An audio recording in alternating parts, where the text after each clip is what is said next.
Bienvenue chers internautes, à Potopé et à monde entier. C'est bel et bien votre humble serviteur Cédric Abéa, le métinois de la presse congolais. Je vous présente cette belle tranche d'émission à travers notre site Aerotech TV, Balobi Aerotech TV de Makambu quoi. Donc, bana Poto, bana Paris, bana monde entier, vous s'abonner massivement na site Aerotech TV. Ouais, chers internautes, tout nazanga morote, nazana moko ya ba artiste congolais. A évolué bien à niveau à Kin, donc lui c'est Don Pépé Ngoubi. Bonjour Don Pépé. Oui, bonjour, messieurs les journalistes. Bonne santé Don Pépé. Santé qui t'occupe par la grâce de Dieu. Ouais, Don Pépé Ngoubi, bana poto ba Hollande biso na moment oyo donc ba pour ça ba vraiment Don Pépé Ngoubi azan nani. Bon, soyez na koloba, Don Pépé Ngoubi aza artiste wa banda musique moi kala penda mais batu mingi bazaki na koyeba te so na koyi ko pesa moi biographie nanga naza Don Pépé, ancien musicien staff benda bilili yaki ko kabwana toye ko koma na mbongo na star na minute naza na mbongo na star te naza ko na groupe na ngai moko 413 musique ndesko naza ko évoluer sikoyo na 413 musique. Ouais, merci Don Pépé Ngoubi. Genre ni la musique vraiment au Betaka, vraiment pour le bio artiste et musicien. Genre la musique ni Don Pépé Ngoubi à Betaka. Bon, na Betaka rock, R&B, folklore, na sala on mélange métissage wana et on to benga ngo musique à recherche. Musique à recherche, oui, de beta maraming na libanda na ba festival. Donc la musique va festival yango na beta ngo yango awa pena na Kinshasa moye batu ba banga mingi ezate po musique ya beta ma mingi libanda beta ma mingi libanda na ba festival donc genre musique na beta na wana rock nini folklore na R&B to sali mélange lango métissage wana et puis ça genre ya musique moko musique na sala yango on a minute oza déjà producteur oza dans la nzembo wana kata studio to oza na indépendant yo moko. Bon, na minute oyo, soit dans le baki groupe 413 wana, ils ont déjà projet. Ils ont projet mo ils ont sangisa handicapé visuel, donc le roi aveugle, na handicapé à chaise roulante, tout ça la featuring bisombale. Ils ont projet mo to préparer on a sur bientôt ndeto linga to présenter on. Naza manager nangai adapé congolais comme Jocelyn Balou. Aza manager ya orchestre oyo fait papa Wendo Tikaka nde toza biso tu na kati ya label wana comme label ngo Zukiltir.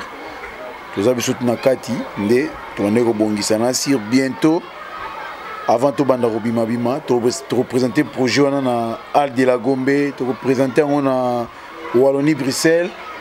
Soki silinde tokoyeba nini kokene représenter on na libanda donc eza projet mo ya makasi na esalama te handicapé handicapé chaise roulante na handicapé visuel de droit aveugle bas na podium bas la spectacle donc eza le monde esalama te donc tant to représenter ngo bozala pena au CPL bozala au CPL mais yala moko ba concours pe salama na ba Ad la Gombe participe. Bon jusqu'à présent ngai nanu na prestaka na Al de la Gombe tant tozalaki na mbongo na star nde na presta na Al de la Gombe mais depuis to bandi projet oyo nanu to betela ngwa ta place morote non to betite mais bientôt na mois de mars awa tina fin photo présenter na Al de la Gombe soit to présenter na Al je crois avril ou mai et aux na Wallonie Bruxelles soit to présenter on des ko to yeba kobima libanda po ba musique na biso wana ezala musique ya festival ba mesala mingi na ba musique na bango yebi ba genre ba musique na bango ba bêtise ba sala wana ba mesala mingi na yango ba biso siko ba musique wana sala yango te on comprend ngana o sala musique tant que métier na ngai donc ezana makila na o sala musique te pona na bana ofinga batu ko yemba ba insanité biso to pesaka message on comprend toujours ma nature yango wana soki projet wana dès toujours lancer ngo kala mingi te boza pena au CPL Bon, à part qui Koyemba qui a qui donne Pépé ou interpréteur puis banzi on sous star à Libanda. Ouais. Na genre musique na obeta na obligé faut naïba mingi musique à Libanda. Vous comprenez? Musique na biso pe awa na banda osalango. Pona banani na yango.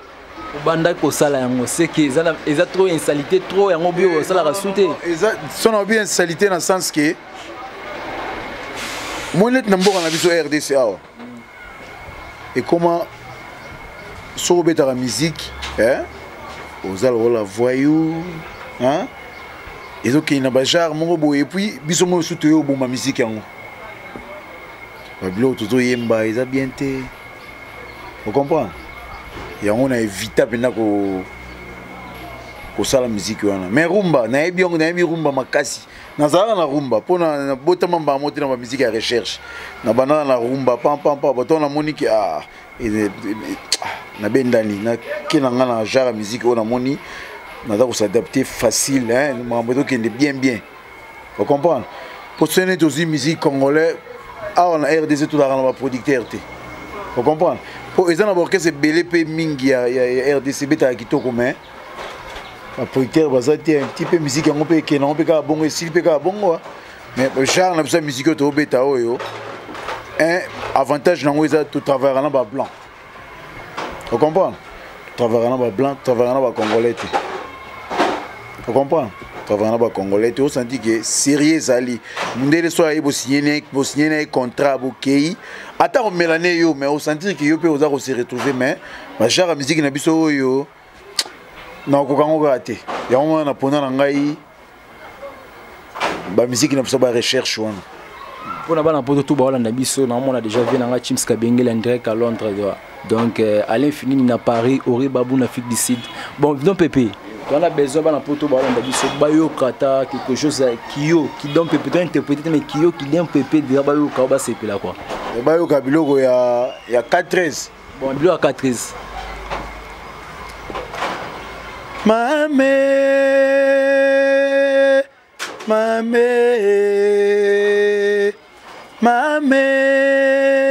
mokili yokanga miso ekomona matoi ekoyoka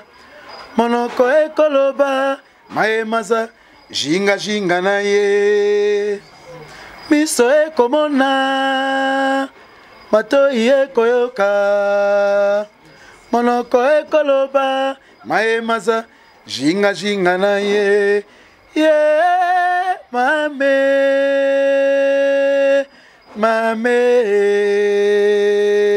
mame mokili yokanga esika touti epai tokokende toyebi te molinga misala keba ayoyo yelele molinga miyokanga faut pas comprendre na moi Kassir hein faut pas comprendre bon apa donc Pépé to ko ba vraiment ko kabana no na baninga no mususu baza bon libana mboka za biteni bon ko kabana ngai na mbongo na star bon na salara mingi pona groupe wana tant staff benda bilili panzani to sali mbongo na star ba ancien benda bilili basalara mibale nanga bazwanga to koma lokola 3 to sali groupe et dans un voyage mon facteur voyager tout ça là une semaine en France to kendara to sali ba démarche kande zalara bon ero salake nga visa nanga bimaraté ya ba viena mibale bimaka bon tellement que pas mundele da raso bo signer nini faut bo kende biso tikalaka ba viena ba kendaka mundela yo ya bis c'est comme ça ndé zaboye il faut ça ce album mobimba to sala album il y a 12 titres na kati album on a 2 titres na kati et loko yaki ko kabola biso tangu to sali album est bimi en poto linini ba date ndé za la ke beta libanda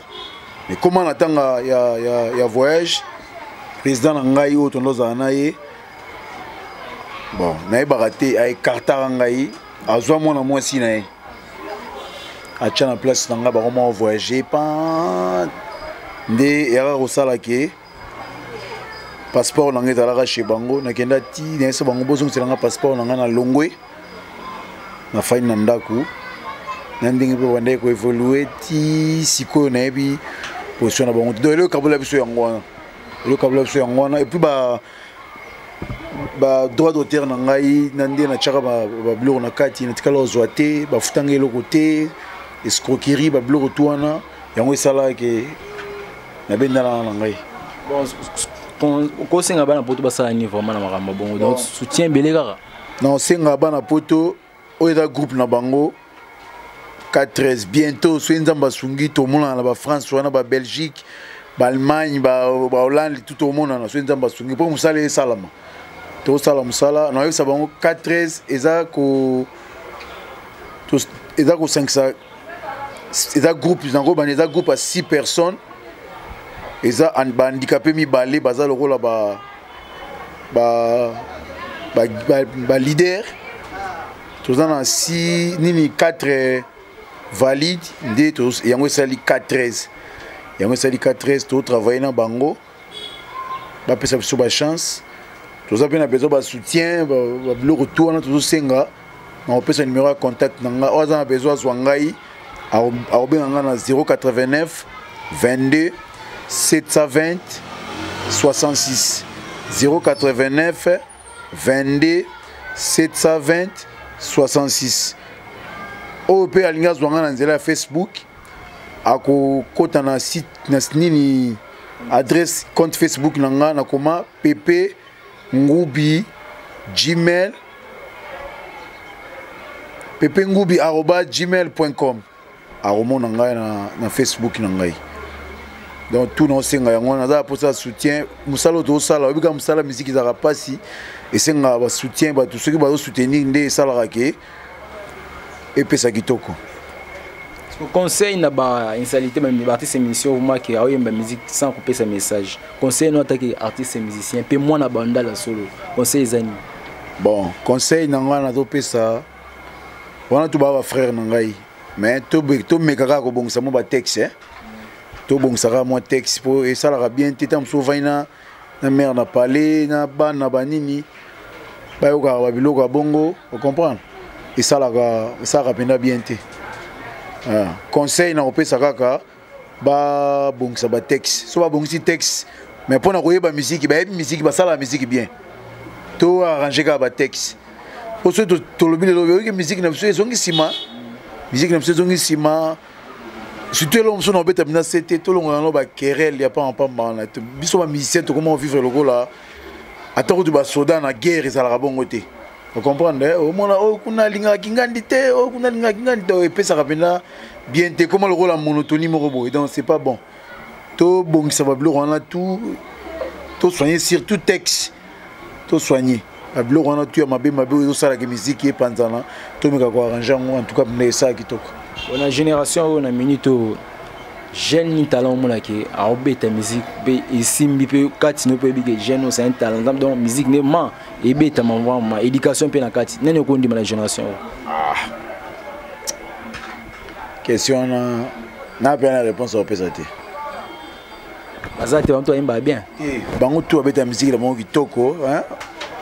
wana ongo tianga na polémique musique onga asalaka eza hors polémique bamasa tu bavie tu babeta musique na bango kitoko ocomprendre na baini na vie na nga fali pupa beta musique ne kitoko masa na nga fe regola abeta musique ne kitoko ocomprendre petit na biso fabrigas abeta musique kitoko donc makambo to eza kitoko ocomprendre osala le plus selo moi fali pupa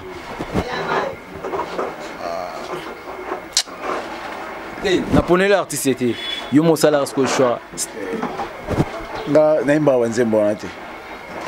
ce que veut dire obi que insalité za trop c'est que bamisel na biso to faire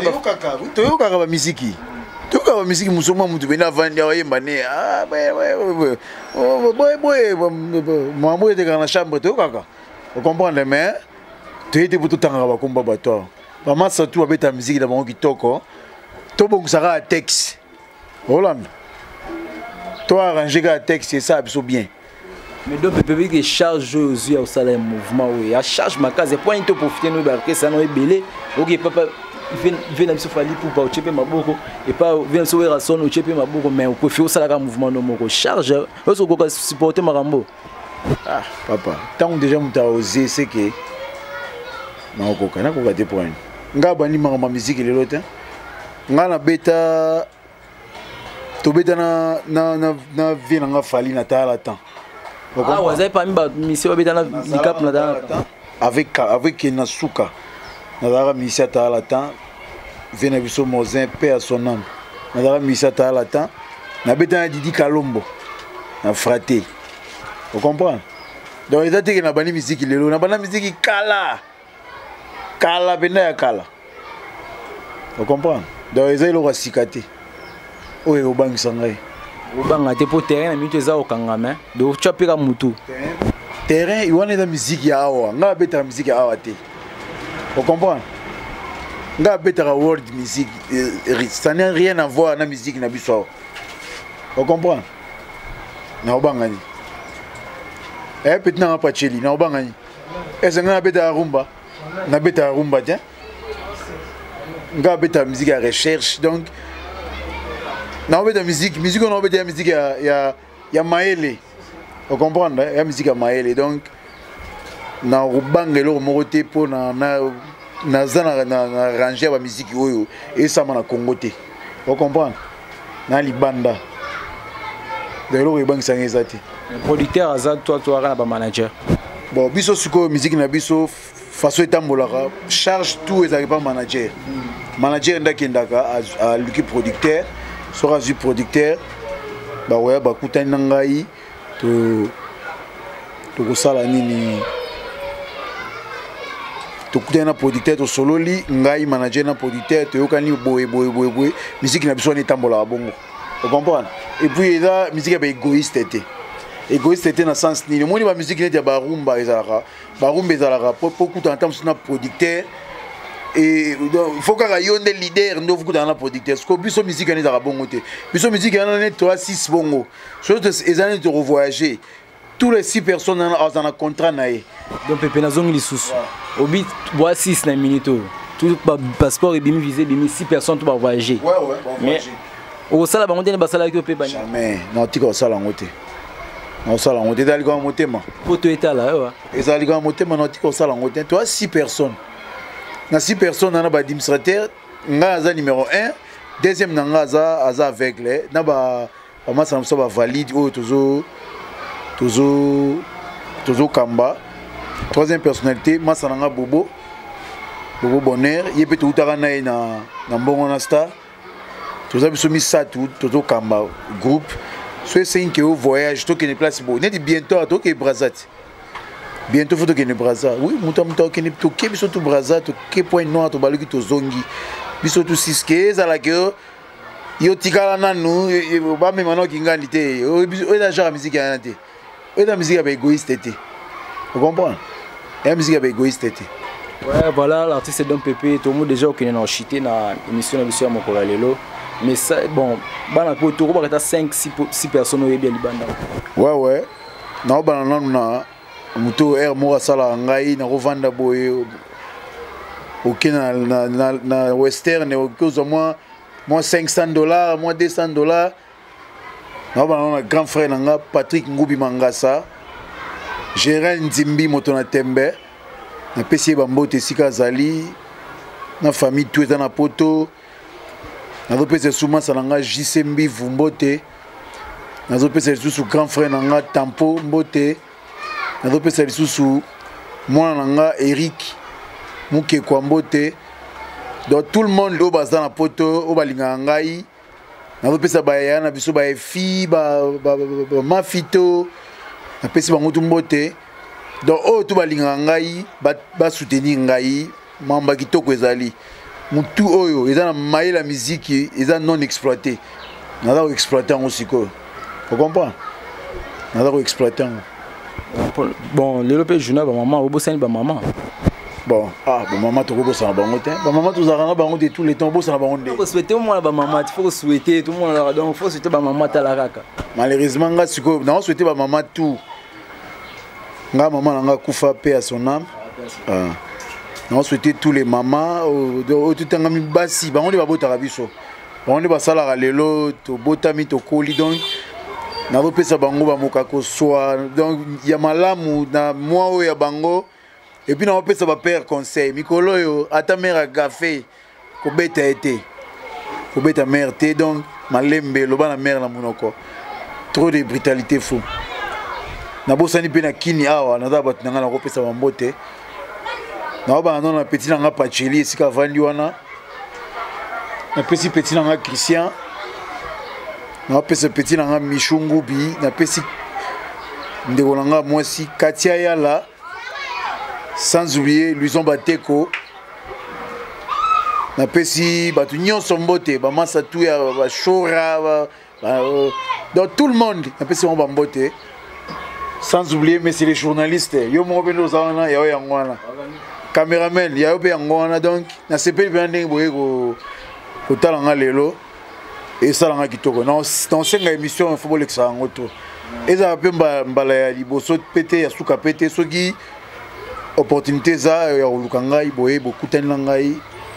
boza toujours les bienvenus. Voilà bana poto tout ba ocholanda biso tokomi dana suka ya émission na biso ya mokolo lelo. Bonne fête na maman tout ba landa biso ya mikili quoi. Donc journée na bino yango bon moi la gagné to vandi bonheur artiste Don Pépé ils apona grâce à salon neno ekangi bandal salon next. Ah oui donc salon oyo donc so mona rasedika pe ya moi mande fo benda mi besoin cause ya salon next quoi. Donc vous s'abonner massivement na site na bino Erotech TV. Merci na ba tout ba soutenir nga loi massa nga Christian ba vina nga balizo bateko bana bandal tout ba soutenir nga vraiment base opéra maître Baptiste donc na linga bino vraiment ya trop beau s'abonner massivement na site na bino Erotech TV. Balobi Erotech TV ne makambo quoi. On se retrouve à la prochaine numéro.